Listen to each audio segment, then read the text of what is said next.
네, 우리 하나님 말씀 구약성경 예레미야 51장 37절 말씀입니다. 차이신 줄 알고 봉독드리겠습니다. 바벨론이 황폐한 무더기가 되어서 실랑의 거처와 놀람과 치솟거리가 되고 거민이 없으리라. 그들이 다 사자같이 소리하며 어린 사자같이 부르짖으며 열정이 일어날 때에 내가 연회를 베풀고 그들로 취하여 기뻐하다가 영영이 잠들어 깨지 못하게 하리라. 여호와의 말이니라. 내가 그들을 끌어내려서 어린 양과 수양과 수염소가 도수장으로 가는 것 같게 하리라. 슬프다 세상이 함락되었도다. 온 세상에 칭찬받는 성이 빼앗겼도다. 슬프다 바벨론이 열방 중에 황폐하였도다. 우선 41절까지 봉독드렸습니다. 오늘 예레미야 오늘 이제 거의 마지막 부분 도착했는데 하나님께서 남쪽 유다를 회복하시겠다. 이제 다 뽑아내었다가 다시 심겨 놓으시겠다 하는 그 희망의 메시지를 지금 마지막에 하고 있는데 그 남쪽 유다를 회복하는 그 절정에 바벨론을 붕괴시키겠다 이런 뜻입니다. 바벨론 붕괴는 남쪽 유다의 회복을 뜻합니다. 하나님께서 바벨론 그 강팍하고 강대한 나라 바벨론을 정말 생각지도 못했던 바사라고 하는 페르시아 나라를 준비시켜 놓고 때가 참에 고레스 왕을 등극시켜 가지고 하나님은 바벨론을 황폐케 하도록 오늘 본문에 나오는 대로 온 세상에 칭찬받는 성이 이렇게 되어 있어요. 41절에. 그러니까 그만큼 바벨론이 온 세상으로부터 칭송을 받고 대단한 그 권세를 가지고 있었다는 걸 알 수 있습니다. 실제로 역사 가운데 그랬고 바벨론 느부갓네살의 그 권세, 그 위엄, 그 막강한 세력, 그 군사력 뭐 이런 것들은 그 당대 고대 건동사를 그 주름 잡았던 나라였는데 그 나라를 하나님께서 붕괴시킨다. 왜? 문제는 그 나라를 미워서라기보다도 미워서 하나님 보복하시는 건데 궁극적으로는 유다 백성들을 회복시키기 위해 하신 바벨론은 유다 백성들을 위한 하나님의 도구였다는 걸 우리 알 수 있죠. 유다 백성들 정신 못 차리고 하나님을 떠나 살고 또 그것이 하나님의 그 언약된 하나님의 뜻이었고 그렇게 살아가는 유다 백성들로 하여금 경종을 울리고 그들을 새롭게 하기 위해서 바벨론을 들어서 그들을 거들냈다가 이제 때가 차면 70년에 바벨론을 붕괴시키고 유다를 고토로 돌아오게 하시는 여호와 하나님. 그것이 이제 예레미야 마지막 부분에 나와 있습니다. 41절 다시 한번 보시죠. 슬프다 세상이 함락되었도다. 세상이 바벨론의 다른 별명입니다. 함락되었도다. 온 세상에서 칭찬받는 성이 빼앗겨도다. 슬프다 바벨론이 열방 중에 황폐하였도다. 바다가 바벨론에 넘치며 그 많은 파도가 그것에 덮였도다. 그 성읍들은 황폐하여 마른 땅과 사막과 거민이 없는 땅이 되었으니 그리로 지나가는 인자가 없도다. 내가 배를 바벨론에서 벌하고 그 삼킨 것을 그 입에서 끌어내리니 열방이 다시는 그에게로 흘러가지 아니하겠고 바벨론 성벽은 무너지리로다. 바벨론 성벽이 무너진다는 건 참 정말 그 시대로서는 상상하기 어렵다는 거죠. 지금이니까 이제 미국도 언젠가는 무너지겠구나. 금융 지금 대란도 생기고 이제 미국 대통령이 흑인 대통령이 나올 것인가 말 것인가 이거는 아주 미국 사회에 있어서 아주 혁명이라고 합니다. 나올지 안 나올지는 모르지만은 새로운 미국의 그 역사가 전개될 가능성이 있고 중국은 올림픽을 통과하면서 이제 서서히 세계 무대에 이제 등장하고 지금 그렇지 않습니까?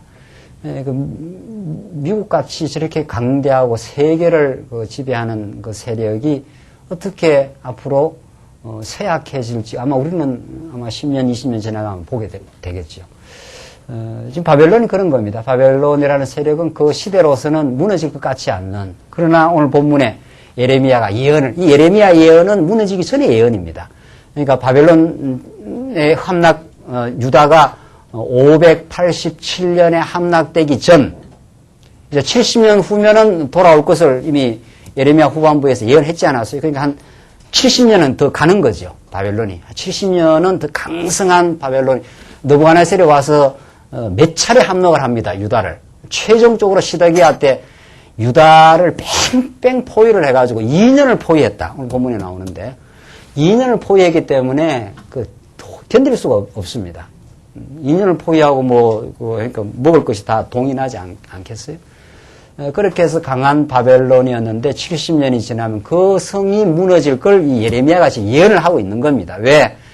너희들이 유다 백성들을 괴롭혔기 때문이다. 지금 그렇게 돼요. 이게 하나님 뜻인데도 바벨론을 들어서 하는 게 쳤다가 하나님께서 너희들은 이 땅에서 흔적도 없이 사라지고 괴로움을 당했던 유다는 다시 복구되는, 회복되는 역사가 있다 하면서 지금 바벨론의 최종 멸망을 지금 이렇게 기술을 하고 있습니다.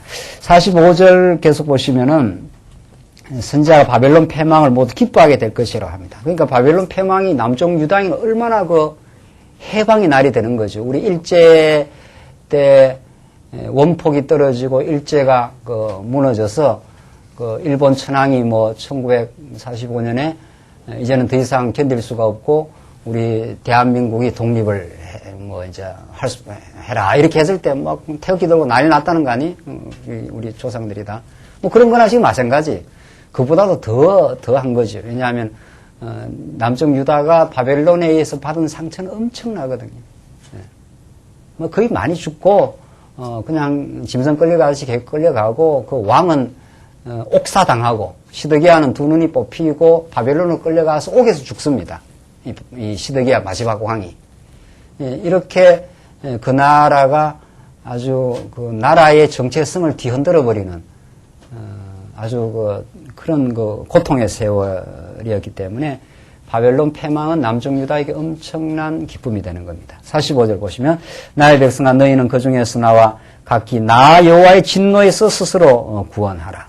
이런 표현은 이제 조심해야 되죠. 스스로 구원하라니까 자기 스스로가 아니라 이제 너희들은 영원한 진노는 없다. 영원한 진노는 바벨론에게 퍼부어지고 너희들은 한번 사랑의 진노다 하는 거죠. 46절 너희의 마음을 겁약하게 말며 이 겁약이라는 말 참 이거 재밌는 표현이죠. 겁을 먹고 마음이 약해진다는 거죠. 그 70년 포로 생활하게 됐을 때 얼마나 남쪽 유다 백성들이 절망하고 겁약하게 됐겠습니까? 이젠 그럴 이유가 없다 이 말이죠. 이 땅에서 들리는 풍설을 인하여 두려워 말라. 풍설은 이 해에도 있었고 저 해에도 있으리라. 경내에는 강포함이 있어 관은 길이 서로 치리라. 그러므로 보라 날이 이르리니 내가 바벨론의 조악한 신상들을 벌할 것이라. 그 온 땅이 치욕을 당하겠고 그 살육당한 모든 자가 그 가운데 엎드러질 것이며 하늘과 땅과 그 중에 모든 것이 바벨론을 인하여 기뻐 노래하리니 이는 파멸시키는 자가 북방에서 그에게 옴이니라. 자, 이게 북방에서 페르시아라는 나라가 서서히 등장해가지고 고레스가 왕권을 쥐면서 드디어 바벨론을 붕괴시키는 그런 장면을 지금 예언하고 있습니다. 이 예언대로 그대로 된 겁니다. 그러니까 그대로 여호와의 말이니라. 바벨론이 이스라엘 사람을 살육하여 엎드러뜨림 같이 온 땅 사람이 바벨론에서 살육을 당하여 엎드러지리라 하시도다. 그러니까 바벨론 너희들이 유다 백성들을 살육하고 와서 그냥 아주 초토화를 시키고 나라에 아주 뿌리를 거들내고 했던 것처럼 이런 말입니다. 온 땅이 바벨론 너희들도 한번 하나님의 그 진노의 보복을 받게 된다. 지금 그런 뜻이에요. 50절을 보시면은 50절로 58절 바벨론이 경고히 해도 반드시 보수하실 것을 약속합니다. 바벨론은 자기를 이렇게 강하게 하고 자기를 견고하게 세워서 하늘을 찌를 것 같은 그런 견고함. 이제 고린도 전후서에서는 하나님을 대적하여 높아진 견고한 진을 파러 온다. 예수님이 그렇게 말합니다. 이게 이제 구약과 신약의 차이인데, 구약에는 바벨론 세력이, 이때 바벨론 세력이 한없이 교만하고, 견고합니다. 유다는 너무도 작은, 이런 유다를 이제 진멸하고, 유다를 거들낸 세력이란 말이죠. 이게 장차 오실 메시아 사건에서, 그리고 다시 최종적으로 계시록에서 무너졌도다 바벨론이여. 이제 이렇게 나오거든요. 예수님이 1차적으로 오셔서 어둠의 권세, 이게 바벨론은 어둠의 권세의 그 대명사니까 예수님이 오셔서 영적으로 1차적으로 완전히 죄악 권세를 무너뜨리고 부활하신 거 아닙니까? 그래서 예수님 다시 오시는 날까지 이제 이 땅 위에 교회가 이루어지는데, 이 땅에 교회가 이루어지는 동안 하나님이 죄악의 권세, 사단 권세를 풀어놓는 겁니다. 그러니까 풀어놔가지고 계속 이 영적인 싸움이 계속해서 이루어지는 거죠. 이게 오늘의 현장입니다. 그래서 우리는 예수님 오시는 날까지 그 투쟁하는 교회라. 우리 교회 뭡니까 이게? 우리 교회의 이상이 그렇잖아요. 말씀의 능력만이 통치하고 성경을 배움으로 성숙하고 진리를 지키면서 투쟁하는 교회. 이 땅에 있는 동안은 하나님이 그 투쟁의 삶을 살아가도록 그렇게 합니다. 그 투쟁에서 선한 그 승리의 삶을 맛보도록.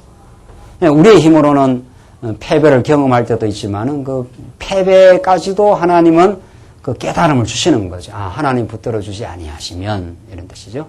그래서 우리는 그 투쟁의 삶을 살다가 예수님이 이제 다시 오셔서 우리를 괴롭히고 믿는 자를 보겠느냐 하는 이 종말 때 예수님이 다시 오셔서 완전히 썰어버립니다. 이게 이제 완전히 무저갱에다가, 무저갱이니까 끝이 없는 그 어둠의 그 흑암 구덩이에다가 어둠의 권세를 완전히 진멸시켜버리고 영원한 이제 나라를 이루어 주시는 겁니다. 그러니까 구약의 이 바벨론은 어둠의 상징이고, 예수님이 오셔서 우리를 날마다 싸우게 하게 하시면서 우리 내면에 있는 어둠의 그 잔존 세력들, 그것을 붕괴시켜 나가는 놀라운 그 진리의 그 승리, 그 깨달음이 오늘 예레미야서를 통해서 읽어 나갈 수 있는 거죠. 그때 기쁨이 넘친다는 거죠. 여기 바벨론을 인하여 너희들이 기쁨이 있다 하는 것은 그럼 그리스도를 인하여 기쁨이 있다는 뜻이요. 우리를 위해서 대신 죽으시고 승리해 주신 분. 그런 그 복음의 능력이 날마다의 우리의 삶에 그 역사할 때 우리는 그 어둠의 그 소욕을 간파하고 어둠의 소욕에 이제 속지 않고 그들과 잘 싸워 이겨나가는 그런 그 승리의 길을 가면서 우리는 기쁨을 얻는 거죠. 그리고 항상 그 기뻐하라는 것이 그런 뜻입니다. 기뻐하라는 것이 우리가 시련도 겪기도 하고 때로는 실패가 없는 게 아니죠. 그 실패를 통해서도 그 승리의 그 비결을 우리는 터득해 가는 거죠. 그리스도 안에 참 승리가 있구나. 이러면서 우리 내면의 그 바벨론을 붕괴시켜 가는 겁니다. 그러니까 우리는 하나님을 알고 우리 자신의 내면의 싸움을 끝없이 해가면서 우리는 교회를 세워가고 있는 일을 하는데, 지금 구약적 표현으로 그렇게 바벨론이 얼마나 교만하고 강성해지는지 모른다는 걸 보여줘요. 그러나 하나님 무너뜨리면은 깡그리 무너뜨려버린다. 50절 봅시다. 칼을 면한 자들이여 서지 말라. 행하라. 원방에서 여호와를 생각하며 예루살렘을 너희 마음에 두라. 이방인이 여호와의 집 성소에 들어가므로 우리가 책망을 들으며 수치를 당하여 부끄러움이 우리 얼굴에 덮였느니라. 그러므로 여호와께서 가라사대 보라 날이 이르리니 내가 그 조각한 신상을 벌할 것이라. 상함을 입은 자들이 그 땅에서 신음하리라. 하나님께서 바벨론을 쳐버리겠다. 그때 이제 신음 소리가 난다.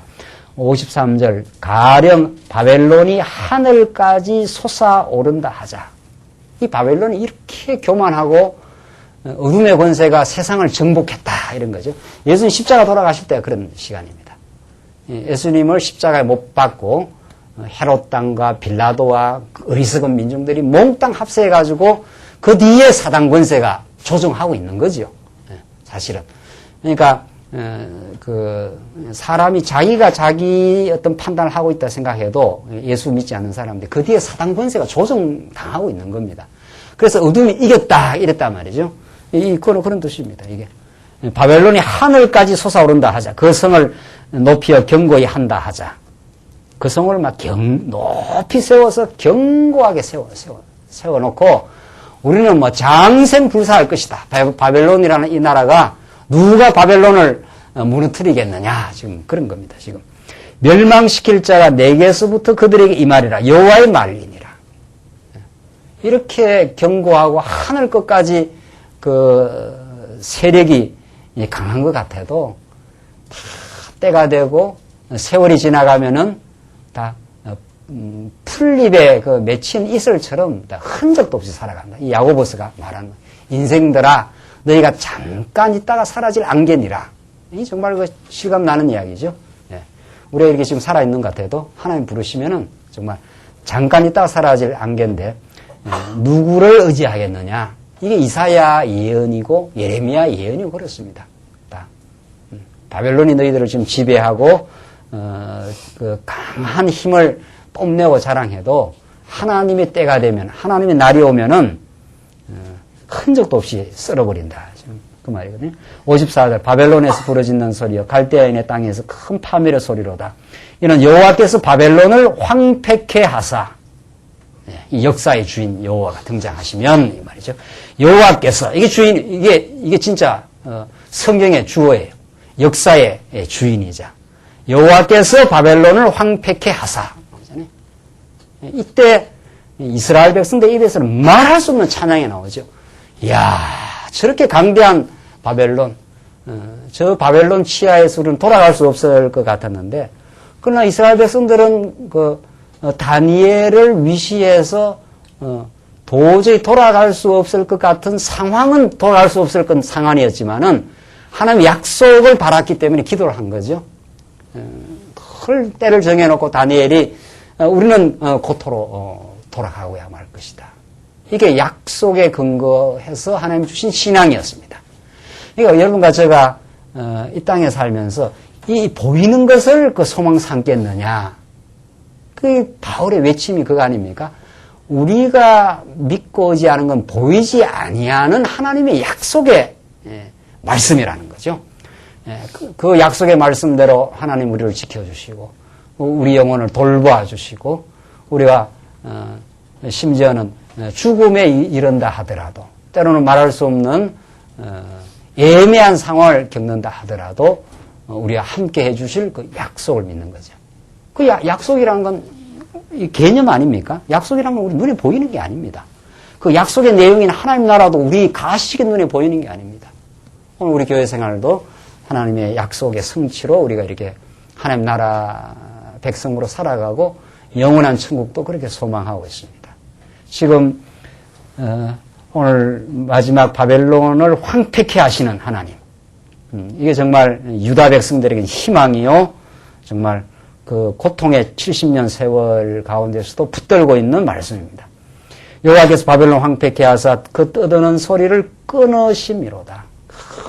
얼마나 바벨론이 그냥 대단한 그 소리를 내면서 했지만 그를 끊겠다는 거예요. 그 대직이 많은 물에 요동함같이 요란한 소리를 발하리니 곧 멸망시키는 자가 바벨론에 임함이라. 하나님 고레스를 등장시켜갖고 바벨론을 갖다 붙여버리니까 바벨론이 무너지는 거죠. 그 용사들이 사로잡히고 그들의 활이 꺾이도다. 여호와는 보복의 하나님이시니 반드시 보응하시로다. 자, 이게 약속을 지켜주시는 하나님. 이스라엘 백성들을 괴롭힌 바벨론을 원수를 이스라엘 백성이 갚는 게 아니고 하나님이 갚는다. 이 원수 갚음이 하나님께 있다. 이게 그 여호와 하나님을 믿는 그 신앙입니다. 57절 만군의 여호와라 일컫는 왕이 이같이 말씀하시되 내가 그 방백들과 박사들과 장관 감독들과 관장들과 용사들로 취하게 하리니 그들이 영영이 자고 깨지 못하리라. 실컷 정신 차리하고 잘 살아가던 사람들하고 하나님께서 취하게 만들어버린다. 그리고 자고는 다시는 깨지 못하게 만들어버렸다. 역사의 그 지배자 하나님이죠. 하나님이 그 한 시대를 경륜하실 때 그 시대의 주관자들의 마음을 각성케도 하고 취하게도 하시는 하나님이죠. 김정일은 어떨까요? 지금 이제 얼마 남은지는 몰라도 조금 더 지나면은 이제 그 의식이 오늘 본문처럼 되지 않겠어요? 네. 김정일이 마음을 자꾸 이제 그 육신이 쇠약해질 것이요. 이 자식들을 어떻게 살려야 되느냐. 이제 그게 아주 경각에 다들어 갑니다, 이제. 네.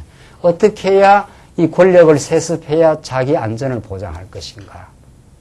네. 그게 이제 죽을 길을 찾는 거죠. 네. 그게 이제 김정일의 죽을 길을 찾아 들어가게 될 것이고, 하나님께서 이 한반도 정세를 여기 본문에 나오는 대로 감독들과 관장들과 용사들로 취하게 하리니, 그들로 하여금 다시는 자고 깨지 못하게 만들어 그 의식을 취하게 만들고 자고 깨지 못하도록 역사해서, 그러니까 장관들 용사들이 다 이렇게 무장 해제가 된다면 취해가지고 다 자고 뭐 못 일어나니까, 그러니까 고레스 왕이 밀고 들어가서 다 쳐버리는 거죠.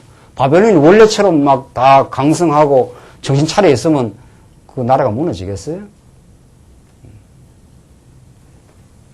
그러니까 하나님의 손에 달려있다, 한마디로 그런 뜻입니다. 천하없는 이 땅의 세력도 하나님께서 다 쥐고 역사하시고 언약 백성을 향한 섭니다, 이런 뜻입니다. 정말 우리 한 다음 주나 기회 있으면 제가 중국으로의 복음 전파를 향한 하나님의 뜻, 뭐 이렇게 해서 제가 한번 특강을 한번 해보려고 이거저거 자료를 이렇게 준비를 하고 있는데, 뭐 우리나라도 기가 막힌 이 정세를 하나님께 이끌어 오셨습니다, 정말. 북한 적화 통일을 통해서 북한 성도들이 남한으로 얼마나 많이 도피를 했습니까? 그것이 남한 교회의 그 부흥을 만들었고, 그 이후 남한 교회가 지금 세속화 과정을 거치고 있을 이 시점에 말씀 운동이 지금 20년여 전 태동하고, 그 반면에 이 한국 교회는 부유해지고 세속화되는 반면에 하나님께서 북한과 중국을 그 무서운 탄압 속에서 영혼들을 준비시켜 나가시고, 이 다 하나님께서 이게 조를 맞추시는 겁니다. 이게 오늘 본문이 말씀하시는 대로, 본문이 말씀대로 바벨론을 그렇게 강성하게 하시다가 때가 되면 바벨론을 붕괴시키기 위해서 그 관장들과 용사들을 취해서 잠에서 깨어나지 못하도록 하나님께서 그들의 의식을 몽롱하게 만들어버렸다, 이런 뜻입니다. 그 뭐 전쟁에 나오는 용사들의 의식이 몽롱해지면은 그거 뭐 뻔한 거 아니냐 말이죠. 정말 이렇게 세계사를 주도하시는 하나님은 세계사만 주도하는 게 아니라 여러분과 저의 아주 세밀한 마음과 우리 주변에 있는 세밀한 그 움직임과 마음들을 모두 경륜하시는 분입니다. 58절 만군의 여호와가 이같이 말하노라. 바벨론의 넓은 성벽은 온전히 무너지겠고 그 높은 문들은 불에 탈 것이며 백성들의 수고는 헛될 것이요 민족들의 수고는 불탈 것인즉 그들이 쇠패하리라 하시니라. 쇠하고 패배한다. 큰 막 견고한 그 성벽을 만들어 놓고 우리는 무너지지 않는다. 장생불사한다.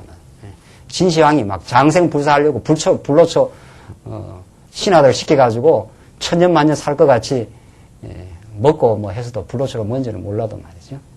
다 죽고 역사에서 다 사라졌지 않나요? 그래서 그런 바벨론 세력을 하나님께서 너희들 유다 백성을 위해서 하나님께서 역사를 그렇게 무너뜨려지게 하겠다. 바벨론을 역사에서 흔적도 없이. 그래 무너져야 그 이스라엘 백성들이 바벨론 치하에서 70년 포로에서 그 꿈꾸는 같은 시편에 나오는 대로 우리가 꿈꾸는 것 같았도다. 이 대사를 하나님께서 일으키셔가지고 유다 백성들이 볼 때는 바벨론이 무너지는 건 엄청난 큰일이지요. 야, 그러니까 바벨론을 무너뜨리시는 우리 전능하신 여호와 하나님 이렇게 된 거죠. 그 하나님은 이스라엘 백성들에게 하나님의 능력을 가르쳐주기 위해서는 그 대적들의 힘을 크게 만들어버려요. 바벨론이 조그만 나라가 이렇게 옆에 있는 모압이 무너지면은 그 찬양이 그래 크지 않을 거 아니냐 말이죠. 저 정도는 우리도 힘을 기르면 무너뜨리겠다 이러면은 그 찬양이 안 크니까 아주 큰 바벨론 세력이 남쪽 유다를 아주 회파했다가 그것이 무너지니까 얼마나 그 찬양이 나오겠어요. 59절 보십시다. 자, 이런 그 바벨론 황폐 패망의 그 약속을 선지자가 기록까지 하게 해서 예레미야가 요 그대로 될 거니까 기록해서 너희들이 바벨론이 황폐해질 때 꼭 기억하고 이거 하나님이 이 일을 일으켰구나. 그걸 깨달으라고 59절에서 말씀하십니다. 유다왕 시드기야 4년에 마세야의 손자 니리야의 아들 스라야가 왕과 함께 바벨론으로 갈 때에 선지자 예레미야가 그에게 말씀을 명하니 스라야는 시종장이더라. 예레미야가 바벨론에 임할 모든 재앙, 곧 바벨론에 대하여 기록한 모든 말씀을 한 책에 기록하고 나오죠. 예레미야가 스라에게 이르되 너는 바벨론에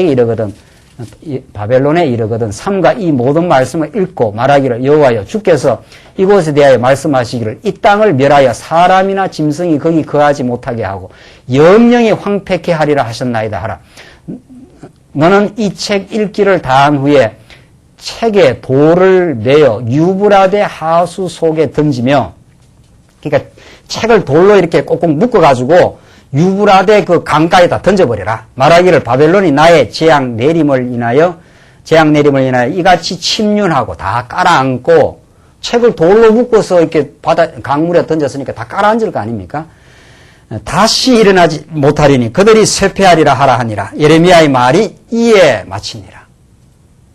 이게 지금 예레미야가 기록한 마지막 말씀입니다.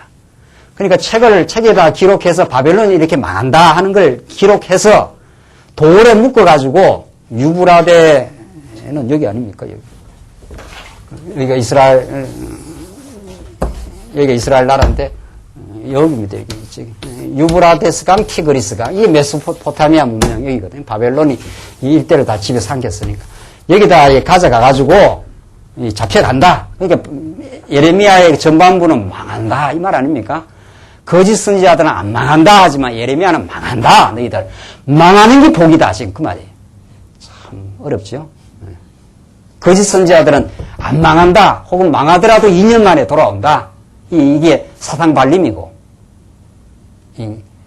그러니까 사랑하는 엄마는 그 쓴 약을 먹이지 않아요. 애들이 아프면. 벌려 해갖고 안 벌리면 벌려갖고 막 쓴 약을 먹여요. 그러나 엉터리는 아픈데 사탕이나 살살살살 가져주고 달래기나 하면 그게 병이 안 낫죠. 그러니까 진짜 사랑하시는 하나님은 예레미야를 통해서 망한다는 거예요. 망한다는 메시지. 그래서 망했잖아요. 망했다. 그러나 망한다로 끝나면은 안 되잖아요. 복음이 안 되죠. 망하지만 망해서 너희들이 많이 깨닫고 여기 가서 우리가 하나님 많이 떠나서 어리석었습니다. 깨닫고 하나님 약속대로 바벨론을 붕괴시키겠다는 것을 기록해서 그걸 유브라데 하수 강에다가 돌을 묶어가지고 그 책을 강물에 던져라. 그럼 그 돌에 죽어나서 깔아앉을 거 아니에요. 침륜된단 말이죠. 이런 것처럼 바벨론은 역사에서 너희들을 괴롭힌 바벨론, 너희들로 한번 깨닫게 하기 위해서 내가 세운 바벨론이라는 그 권세를 내가 붕괴시켜서 나는 여호와이다를 드러내겠다. 바벨론을 향해서는 전능함을 드러내고 너희들을 향해서는 무한한 언약적인 신실한 사랑을 보여주겠다. 이게 예레미야 마지막 이야기입니다.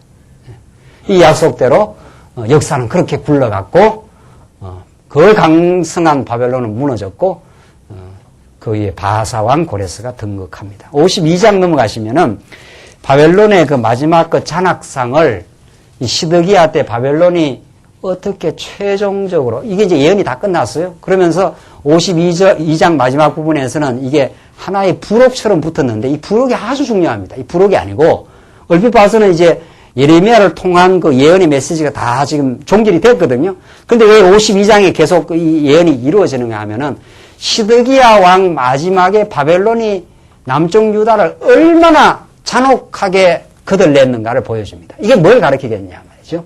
그렇게 하고 이 바벨론의 그 잔악한 그 짓밟음 그 속에서 꺼지지 아니하는 그 등불을 보여주므로 예레미야가 마칩니다. 참 정말 이 예레미야서는 이 구성 자체가 이게 하나님의 예언인데 예레미야가 뭐 이런 그 구성을 알고 썼겠어요? 막 예언이 그때그때 오는 것마다 기록하기 위해서 쓴 거예요. 그러나 이 예레미야서는 정말 남쪽 유다의 가장 비참한 그 세월을 통과하면서 가장 우리 다음 시간에 예레미야 예가를 배우지 않아요? 그 예레미야서의 가장 눈물의 정말 늪을 지났던 예레미야가 그걸 슬픈 노래로 부르면서 예레미야서의 최종 결론을 예레미야 예가에서 하고 있거든요. 이게 남쪽 유다의 가장 슬픔의 날이었습니다. 그때 바벨론이라는 나라가 유다를 향해서 얼마나 잔악하게 짓밟았는가. 그래서 그 짓밟히는 속에 하나님은 유다 백성들을 어떻게 보호해 가시는가. 이게 오늘 52장이 있어야 되지 않겠어요? 뭐 이래야 결론이 될 거 아니냐 말이죠. 그렇죠? 그러니까 52장 이게 꼭 읽어야 되겠죠? 네. 지금까지 예레미야서 쭉 우리 같이 공부해왔는데 오늘 52장이 아주 클라이막스입니다. 정말. 네. 네. 쭉 읽고 결론 지어보십시다. 1절로 3절. 시드기야의 범죄로 인하여 진노하서 백성을 쫓아냅니다. 자, 그러니까 쭉 지금까지 예레미야 예언을 하고 마지막 시드기야의 역사적 사건을 여기다 기록하는 거란 말이죠. 시드기야 위에 나갈 때 나이 21세라. 예루살렘에서 11년을 치리하니라. 그 모친의 이름은 하무달이라. 림나인 예레미야의 딸이라. 이 예레미야는 그 선지자 예레미야가 아니고 시드기야가 여호야킴의 모든 행위를 본받아 여호와 보시기에 악을 행한지라. 이 시드기야가 그 아버지 여호야킴의 행위를 또 본받아요. 그래서 아주 여호와 보시기에 악을 행하는데 그러니까 우상 섬기고 계속 하나님 뜻을 거부한 거죠. 그런데 3절 여호와께서 예루살렘과 유다를 진노하시니 그들을 그 앞에서 쫓아내시기까지에 이르렀더라. 그러니까 이 이스라엘 백성들의 그 사무치는 범죄. 자, 보십시다. 이들의 범죄가 이 다윗 솔로몬 이후에부터입니다. 이게 모세 때부터 이미 예언된 건데 너희들이 배부르고 살찌면 이게 몇백 년이거든요. 이게 주전 다윗 시대가 1000년이니까 망한 게 587년이니까 몇백 년에 행하는 축적된 범죄입니다. 이게 이스라엘의 그 범죄가 하늘 끝에 다 다릅니다. 하나님이 약속대로 그 나라를 이루어주고 성전 만들어줬는데 나를 범했다 이 말이거든요. 나를 떠나갔다.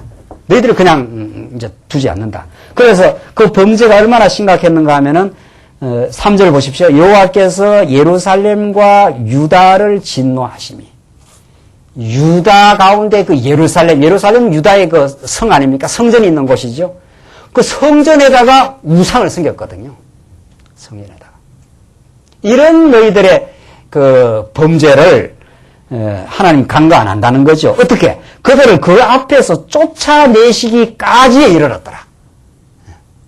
얼마나 이들이 말을 안 들었으면은 그 아들로 이어지는 남쪽 유다의 그 말할 수 없는 범죄를 하나님께서 이제 보다 이들은 한번 쫓아내야 되겠다. 한번 그들을 내야 되겠다.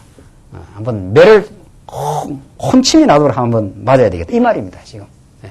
이 죄악이 하늘에 사무친 겁니다. 그래서 하나님은 그들 한번 이제 언약대로 두들겼다가 이제 한번 싸매시는 그 역사를 행하시는 거거든요.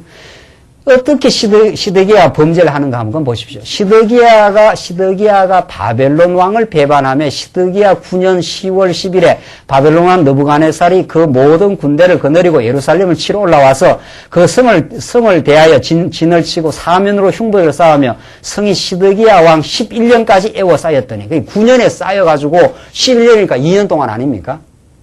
이게 왜 범죄냐 하면은 시드기야 이전부터 예레미야는 등장했어요. 시드기야는 최종 마지막 왕이고 그전 여호야김, 그전 여호아하스 이때부터 이제 예레미야가 등장해서 계속 예언을 해줬어요. 근데 앞에서도 그런 표현이 나왔어요.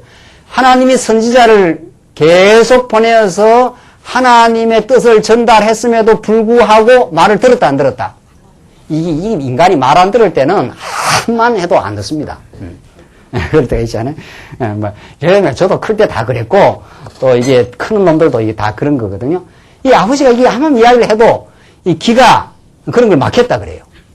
소기에 경일게. 이 좋은 말을 아무리 해줘도 이게 한번 되게 두드리게 맞으려면은, 한번 나가서 한번 된통 한번 겪으려면은, 아무리 해도 안 듣습니다. 그런데 이제 알고 보면은, 이제 이런 말씀 우리가 깨닫고 나면, 말을 이렇게 몇 마디 하면, 저거 안 듣는구나. 눈빛이 돌아가요. 이렇게 눈은 맞추고 있어도 눈은 이제 돌아가거든요. 저거는 이제 한번 되게 한번 혼이 한번 나야 되겠다. 딱 그럴 때가 있습니다. 지금 이스라엘 백성이 선지자를 계속 보낸 거거든요. 이사야 보냈지요. 예레미야 보냈지요. 미가 선지자 보냈지요. 계속 보냈어요. 그 당시에. 이미 그 전에 이사야, 미가 이미 예레미야 전에 많이 보냈어요. 그래도 안 듣습니다. 여호아스, 여호야김, 또 마지막 누구죠? 그 다음에 여호야긴도 있고 시드기야가 마지막인데, 그러니까 그 예레미야 예언의 포인트는 뭔가 하면 항복해라 이 말입니다. 망하니까 너희들 뭐 이렇게 저항한다고 되는 거 아니다. 바벨론을 손 들고 어디 가라 이 말입니까? 바벨론 가라 이 말이거든요. 바벨론 가서 집 짓고 가수원 짓고 거기서 푹푹 썩다가 푹 거기서 깨닫고 돌아와라 이 말이거든요. 근데 시드기야가 예레미야 말을 안 듣습니다. 안 듣습니다. 근데 알고 보면 이 안 들어야 되지요. 또 참 말이 이상하다 그거 참. 예레미야 말을 턱 들어버리면 누가 곤란해집니까? 야, 이건 참 말 안 듣는 것도 하나님의 뜻이구나 말이죠. 그 말을 안 들어야 되지. 그 말을 들어가고 예레미야 말을 듣고 아이고 우리가 잘못했습니다 하고 이러면 그 일이 되겠어요? 재밌지 않나요? 아주 재밌는 부분입니다. 이거 우리 인생이 말 안 들을 때는 정말 무지하고 어리석고 말 안 듣고 이래서 한번 두드리게 맞고 깨닫고 지혜를 얻어 돌아오게 되어 있습니다. 안 그런 인생이 있냐 말이죠. 정말 안 그런 인생이 있습니까? 이걸 복음이라고 합니다.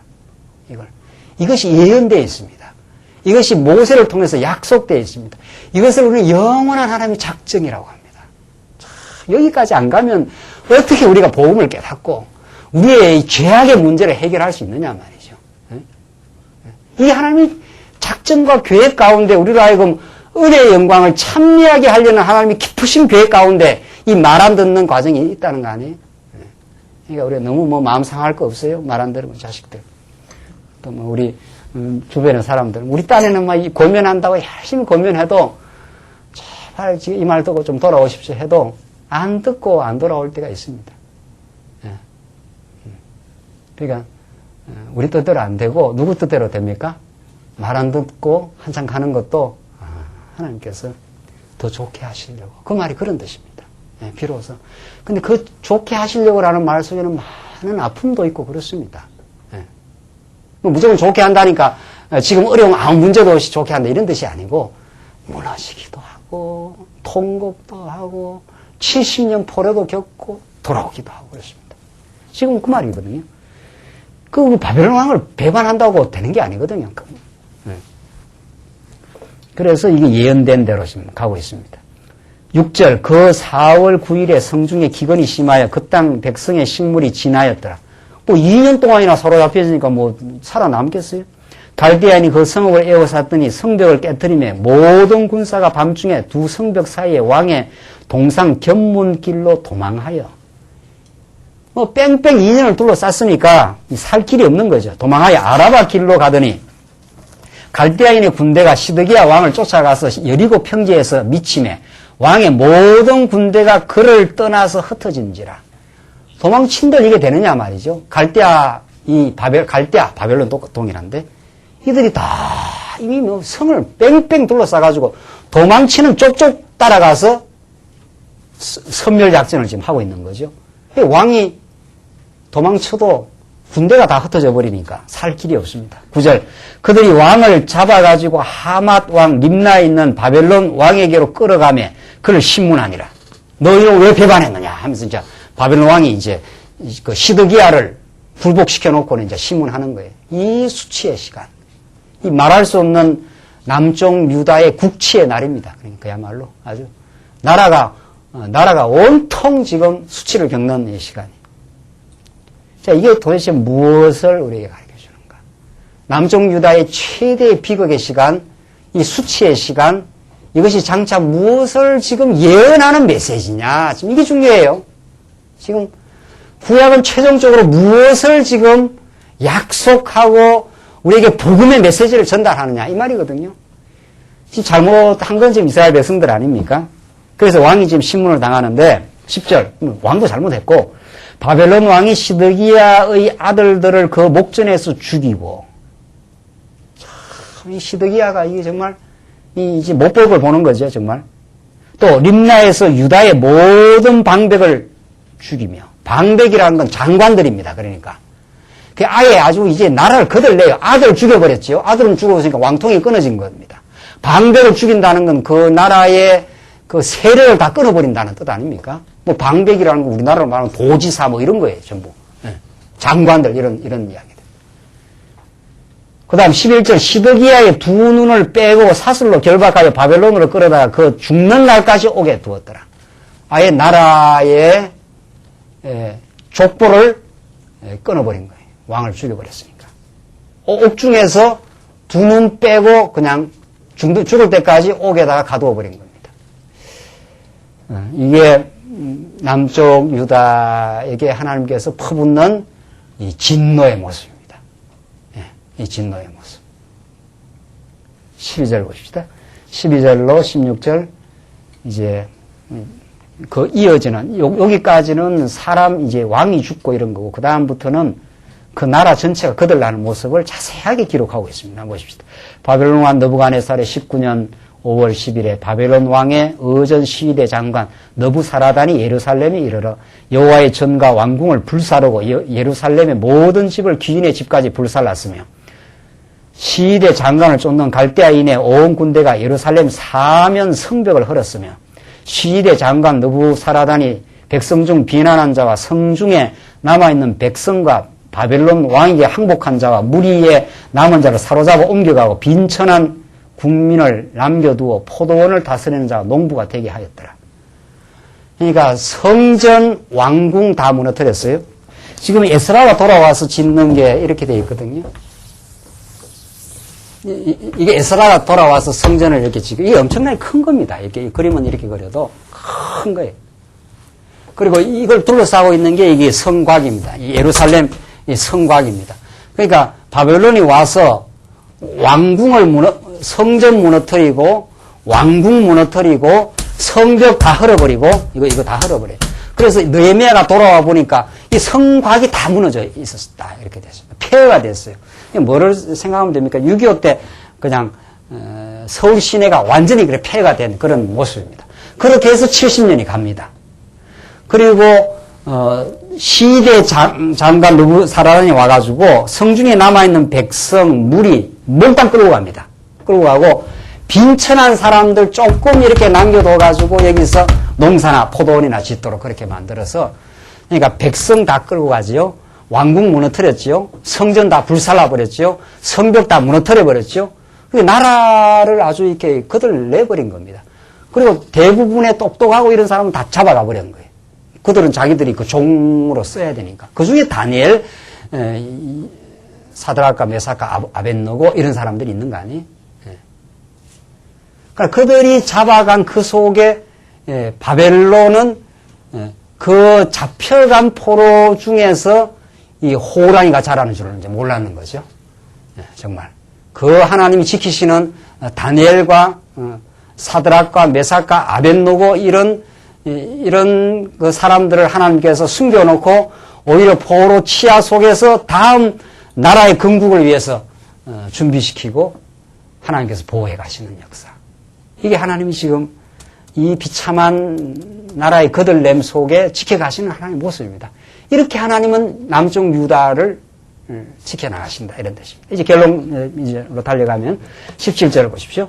갈대아인이 또 여호와의 전에 이 성전 아닙니까? 여호와의 전에 두 녹기둥과 받침들과 여호와의 전에 놋바다를 깨뜨려 그 놋을 바벨론으로 가져가고 또 가마들과 부삽들과 불집게들과 주발들과 숟가락들과 섬길 때에서는 모든 놋그릇을 다 가져갔으며 시대 장관이 또 잔들과 화로들과 주발들과 솥들과 촛대와 숟가락들과 바리들 곧 금물의 금과 은물의 은을 가져갔는데 솔로몬 왕이 여호와의 전을 위하여 만든 두 기둥과 한 바다와 그 받침 아래에 있는 12놋소 곧 이 모든 기구의 놋 중수를 헤아릴 수 없었더라. 그 기둥은 한 기둥의 고가 18규빗이요 그 주위는 20규빗이며 그 속이 비었고 그 두께는 4지 놓이며 기둥 위에 놋머리가 있어 그 고가 5규빗이요 머리 사면으로 돌아가며 꾸민 그 거물과 석류가 다 놋이며 또 다른 기둥에도 이런 모든 것과 석류가 있었으며 그 사면에 있는 석류는 96이요 그 사명에 둘린 거물 위에 있는 석류는 도합이 100이었더라. 지금 성전에 있는 모든 기구들을 바벨론이 와서 다 금이고 은이고 노시고 몽땅 쓸어갔다. 이걸 지금 자세하게 밝힌 거죠. 예. 그 성전에서 쓰는 도구들입니다. 그 이스라엘 백성들에게는 이거야말로 정말 귀중한 거 아닙니까? 이스라엘 성전이라는 거. 이 성전이라는 게 이스라엘 백성들의 생명줄이요, 하나님을 만나는 장소요, 하나님의 은혜의 보좌가 있는 시온소가 있는 곳인데, 여기 있는 모든 걸 바벨론이 와서, 그 탐욕 어린 바벨론이 와서 그냥 둘 리가 없죠. 이걸 그냥 둘 리가 없어요. 이게 다 귀한 것들이거든요. 이게 뭐 성전 안에 금으로, 은으로, 노수로 다 만들어 놓은 것들이니까. 이걸 몽땅 쓸어가지고 가서 나라의 뿌리를 뽑았다고 생각했는데 웬걸? 70년 돌아올 때 어땠습니까? 에스라스 말씀을 우리 공부해 보면은 그 창고에 들어있던 여기 지금 가져갔던 것들 말입니다. 그 창고에 들어가 있던 모든 은기명이며 금기명이며 이 녹그릇이며 뭐며 요걸 그대로 창고에 넣어놨다가 돌아갈 때 그 고레스 왕이 다 내주라 그럽니다. 결국 요는 뭐 무슨 뜻입니까? 이 말이 무슨 뜻이에요? 어둠의 권세가 우는 사자처럼 우리 택한 백성을 잡아삼키려고 으르렁거리기만 하지 위협은 가해도 잡아먹긴 먹어요, 안 먹어요? 우리는 사자 그 아궁이 속에서 사는 거예요. 사자를 잡아먹으려고 으르렁 대면서 지금 우리 주변을 왔다 갔다 하는 거예요. 그러니까 그 사자 아궁이를 보고 이제 혼절하는 사람도 생기겠죠. 아이고 죽었단 말이지 이런 사람도 있는데, 근데 이제 하나님께서 말씀을 붙들어 주시면 사자 아궁이를 보고 사자를 입을 찢어버리든지 그렇게 사는 거예요. 이게 지금 그렇게 그 말 아닙니까 이게? 뭐 그런 말이 어디 있느냐 말이죠. 뭐 그런 말이 여기 성경에 안 있습니까 이게? 우는 사자처럼 잡아삼키려고 지금 달라든다는 게 사단 권세가 우리를 낙심케도 하고 말이죠. 우리를 절망케도 하고 우리 죄책감이 시달리게도 하고 너 막 죄 안 지었느냐 이렇게 막 들어온단 말이죠. 그럼 우리는 어떻게 엄전을 해야 되느냐 말이에요. 오전에 배운 대로 죄 지었어. 나는 죄인이야. 그러나 하나님이 나를 죄 없다고 선언했어. 이렇게. 하나님이 우리를 위하시면 누가 우리를 정죄하겠느냐. 이렇게 나가야 되는 거죠. 이게 우리의 사자 아우기를 찢어버리는 그 역사예요. 잡아먹으려고 오면 말이죠. 김 목사 주위에는 사자들이 많은가 보다 말이죠. 그 어둠의 권세가 다 사자예요. 어둠의 권세가 다 잡아삼키려고 오는 거죠. 김종 목사만 하나 쓰러뜨려버리면 뭐 큰일이 일어나지 않겠어요? 뭐 저만 쓰러뜨린다고 되는 게 아니라 우리 성도님들도 마찬가지고 우리 가정이 무너지거나 문수가 나지 않겠어요? 여러분들도 마찬가지죠. 하나님은 하나님 택한 백성을 타겟 사단은 하나님의 백성을 타겟 삼아가지고 쓰러뜨리려고 하는 거예요. 그래서 사도 바울이 너희의 쏘는 것이 어디에 있느냐.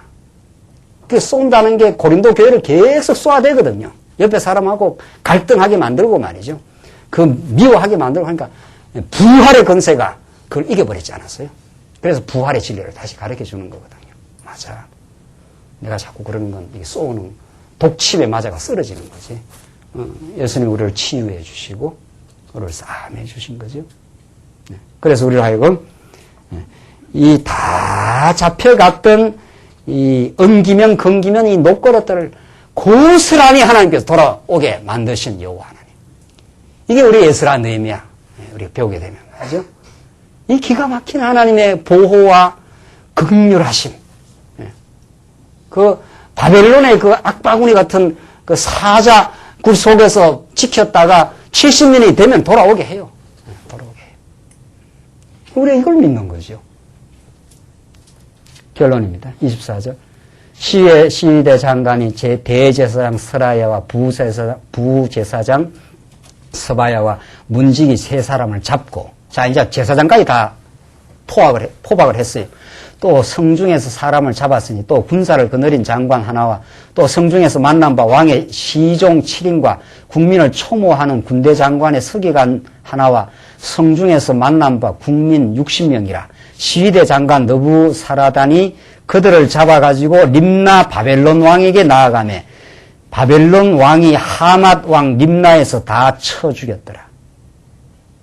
참 비참한 일입니다. 이게 제사장도 죽여버리고 이거 장관들을 죽여버렸으니까 왕 그 나라의 근간이 되는 이 근간이 되는 기둥들을 다 썰어버린 거죠. 나라가 다시는 서지 못하도록 그렇게 만든 겁니다. 바벨론의 영구한 통치를 위해서. 그러나 그건 꿈이었다는 거죠. 그런 바벨론의 허망한 꿈은 산산조각 무너지고 우리 여호와 하나님의 역사와 지배의 능력과 유다 백성을 향하는 사랑은 드러나게 돼 있어요. 그것이 마지막에 나타납니다. 28절 너부갓네살에 사로잡아 옮긴 백성이 이러하니라.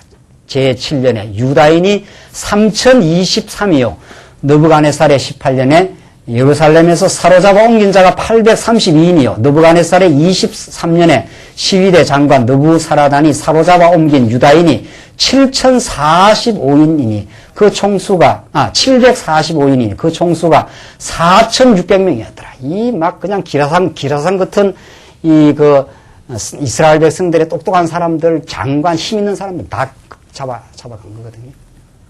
그래서 이 나라에 그 뭐 남은 힘 없는 사람들 포도원이나 짓고 살도록 그렇게 만들어버린 거예요. 그 나라가 회복되겠냐 말이죠. 자, 오늘 우리는 바벨론이 남쪽 유다를 향해서 잔악하게, 세상이 이렇게 잔악하게 할 수가 있나요? 그냥 나라 점령했으면 됐지 말이죠. 왕을 아주 끊어버리고, 왕의 자식을 죽여버리고, 방백들 다 끊어버리고 말이죠. 아주 그 나라의 그 핵심이 되는 성전을 다 거들내고 잡아가고.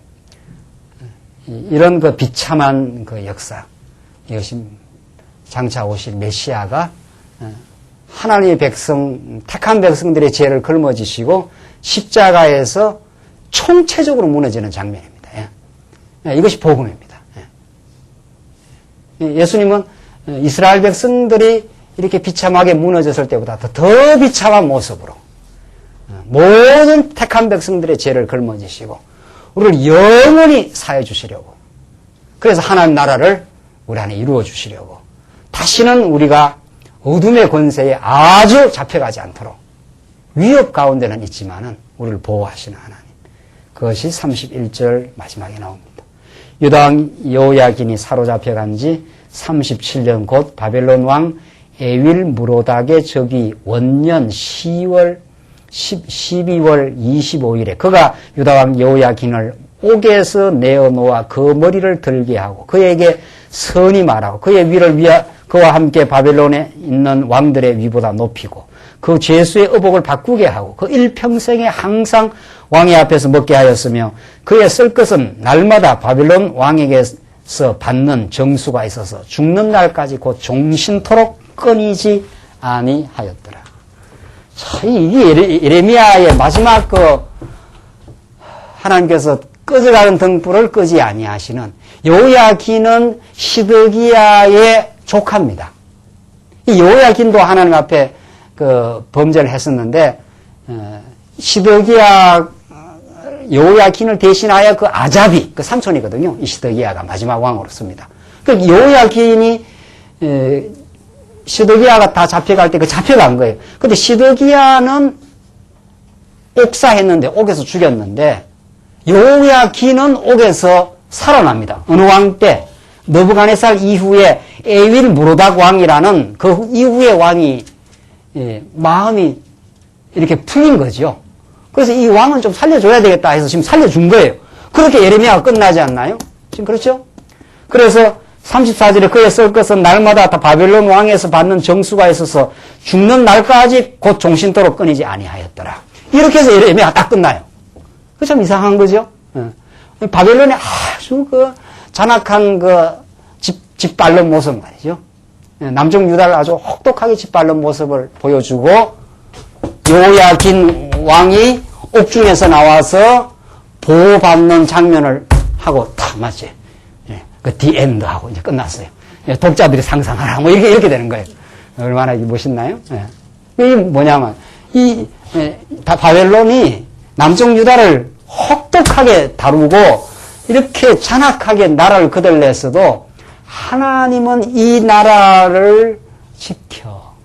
여호야긴이 다시 옥중에서 나오면서 진짜 왕이 등장할 것을 그 희망의 상징으로 예레미야 이 비극의 역사를 새로운 희망의 역사로 만드신 하나님.